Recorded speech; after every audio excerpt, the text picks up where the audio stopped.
This is pork pie making. Here we go. We used to judge the pork pies on the three essential parts, which are the pastry, the hot crust, hot water crust, the filling and the jelly. So for the jelly you need 2 pig's trotters from your local good butcher, an onion, 2 sticks of celery, a carrot, some parsley stalks and some herbs, a bay leaf, a couple of cloves and some thyme, and then you can add salt to taste. So the first step is to take the trotters, put them in a saucepan and cover them in cold water, bring it to the boil, then rinse them off, and I'll show you how to chop them up. So these are the trotters, now boiled up, scrubbed down, cooled. It just cleans them off a bit. So I slice them in half with a cleaver. There you go. And I give them a good whack, exposing the cartilage. So there you are. And then we put them into the saucepan. Put in the trotters. Half a teaspoonful of salt. There you are, half a teaspoonful of salt. And quite a bit of pepper. One of the things about the jellies that you get in commercial pies is they're bland. And one of the things they need is more pepper. And actually also a secret ingredient. I also add mace, and here's some blade mace. Get a little bit of that out. Probably about that much. And put that in for the jelly stock as well. Cover it with cold water.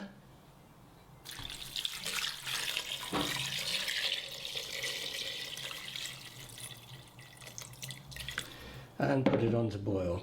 Bring it up to the boil and then simmer for 3 hours. And we'll come back to that later. For the filling you need good meat, so shoulder of pork, you need about 700 grams. This is for 2 pork pies. Some back fat, which I'll show you later, 150 grams of that, and 100 grams of streaky bacon. Now this is half the quantity I've got here, so I've done half already. In addition to that you need salt, which is a teaspoonful of salt, half a teaspoonful of ground pepper, and half a teaspoonful of mace. Again, more mace than normally recommended, but that's my taste. You can adjust it as you like. I also like to add a dash of oyster sauce towards the end, and I'll show you that later. So what I tend to do is to do it in advance and put it into this plastic container and keep it in the fridge to keep it cool. And that again will become obvious later when we're putting it into the pies. You chop up the meat into quite sizable chunks, and this is one of the things which the commercial pork pies cannot afford to do because of the cost of time and labour. And it's always ground meat and it doesn't have the same flavour or consistency. Chop it into chunks, good sized chunks, about a centimetre, just under a centimetre. The other advantage of having chunks of meat is that you can imagine it keeping separate so that the jelly goes between the pieces and goes throughout the pie. Again, keeps it nice and moist and gives it a lovely flavour at the end. If ground meat, it's a different consistency, a different idea altogether. So I spread it around, chop the bacon. I've done it into fine shreds, chop it and distribute it around. The reason for the bacon is twofold. One is, of course, it's good flavour. This is streaky green bacon, not smoked. It's good flavour, slightly salty. And the other is that it makes the meat stay pink. Otherwise, when you cook it, it goes rather brown and uninteresting. And then the back fat. Now, back fat is different consistency to other fats. It actually keeps its shape even through the cooking, so you'll still get the chunks at the end after it's finished cooking. So dot the fat around.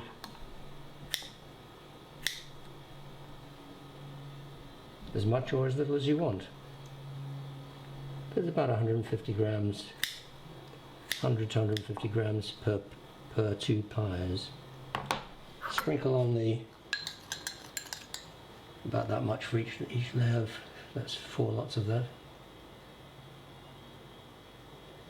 The spices and salt and pepper, a bit more. And this is just once I put in the oyster sauce.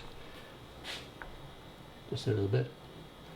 Again, remember this is quite salty as well, so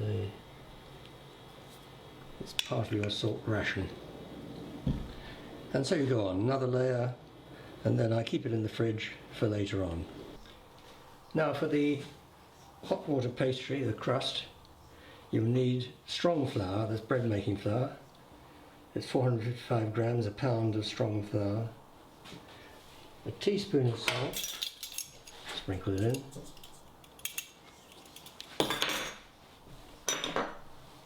.25 grams or an ounce of butter. And in due course you'll need the egg wash.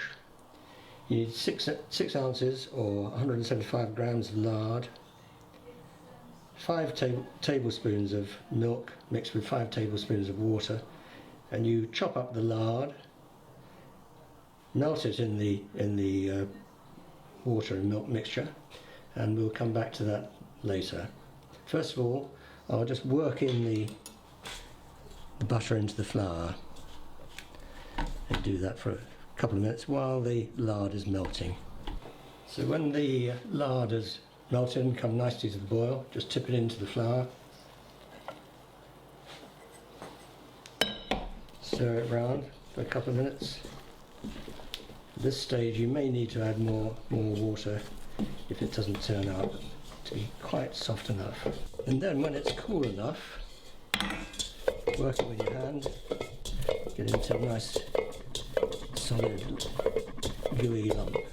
Then I divide it into 2. Keep one half and keep it warm.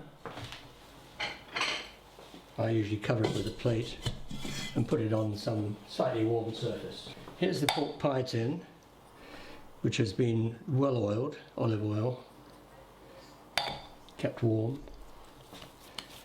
This is the pastry for that pie, but again you want to take a quarter of that away to make the lid. So take about 90 grams. Again, put it away somewhere warm. And here I tend to make a sort of little crater to try and get an even distribution of the pastry here. This is where I chickened out on making really hand-raised pork pies.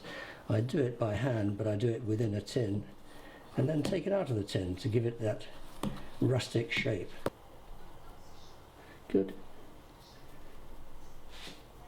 Get the meat out of the fridge, and the meat being cold will fix the pastry so it doesn't collapse when you take it out of the tin. Push it in, not too tightly. Again, I think it's best to leave it slightly loose so that the jelly can get through. It will of course shrink during cooking. There we are. Put that aside. Put that back in the fridge. And now work on the lid. And for this I put a bit of cling film down, flatten it out. Bash it down, put another bit of cling film on top.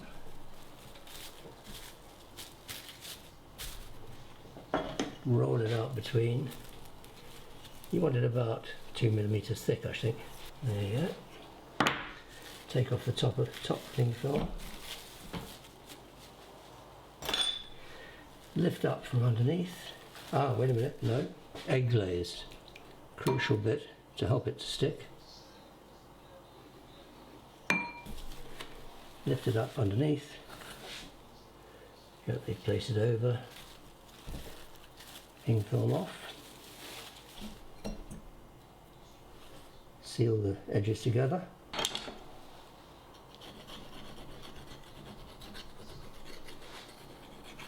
Cut off the surplus pastry. Keep that for the decoration, keeping it warm. And now for the inversion trick to get it out of its You need 2 oiled tins. That's the one it's going to be cooked in. Olive oil. With olive oil in this one. Better to do it this way, I think. Just gently. Now be careful here, just push gently there so it doesn't pull the pastry away. Ease it off. Lift this base off. There you have it. Invert that over there, and then holding them both together, tip it upside down, and there you have it. Check for gaps in the join, pinch them together, and then make a hole in the top, both to let the steam out during cooking, and also for the jelly to go in later. Fairly generous hole, and put it in the fridge. And then whatever you fancy for on the top, I tend to do leaves.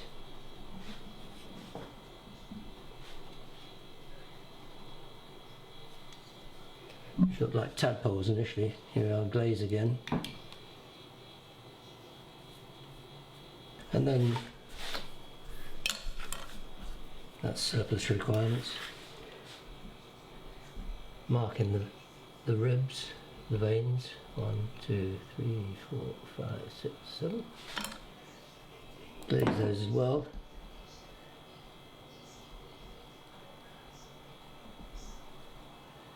Glaze the whole lot. So here's the stock still simmering on the top there. Trotter's looking nicely cooked. Give that another hour, I think. And the 2 pies, already glazed, ready to go in the oven for 20 minutes at 220 degrees centigrade, gas mark 7. Just to brown them up, and then turn it down to 170 for an hour to an hour and a quarter. And now the jelly stock has been strained, and this is what remains. You've got to simmer it to reduce it, well, boil it to reduce it down to 500 mils. It's not that this actually doesn't require much reduction, because there wasn't that much water in it. I add the juice of half a lemon, and then we'll set it going.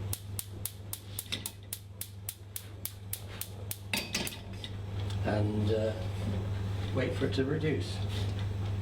It's cloudy at the moment because of all the fat in it, but once it's cooled down, I put it in the fridge eventually and take the fat off it when it's cold.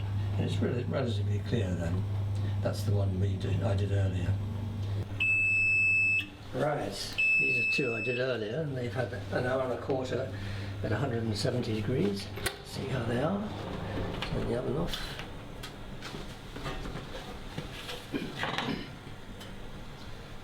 Nice and glistening and brown. Take them over for the jellying up.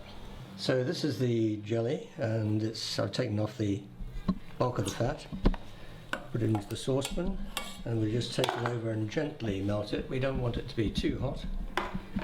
And then come back and put it in. So here it is. It's not quite fully melted yet, but that's sufficient. It's not too warm, a bit warm in the saucepan. But pour it into the jug. Get the funnel.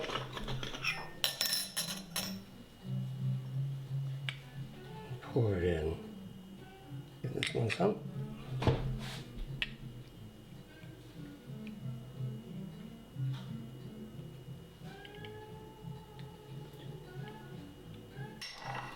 It'll absorb a bit, and so you do it again a bit later.